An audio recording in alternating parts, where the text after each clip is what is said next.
So that's how it started lah. And then we went into the club, and then 1930 was our first one. And it was like the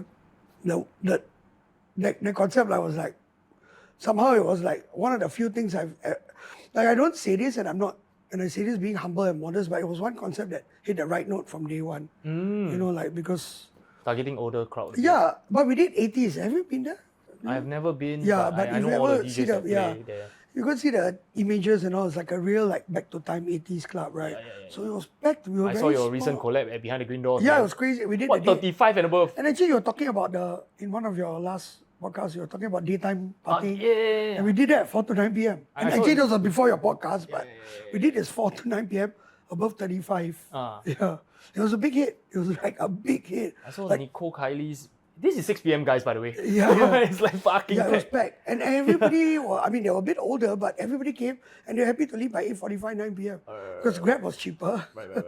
It was, they could still go out and makan, or if they were drunk, they could like, Yeah. still, yeah. So, okay, you learn how to open clubs, and then you open your first one, 1980. 80, yeah. And then after that, you set up you decided, okay, you know what, this should be a holding company, right? For all these brands, these clubs. And then you did it with 3 co-founders, Yafi, Francesca. Yeah, 2. 2. Yeah, I mean, I was the third one. So 3 total. Yeah. And then you all proceed to go on to open other concepts as well. Yeah, we did Rails and Pinball Wizard. Yeah. It was a bit, Pinball Wizard was a bit tricky because we were trying to, I thought the game element would work, but I think it was a bit tricky.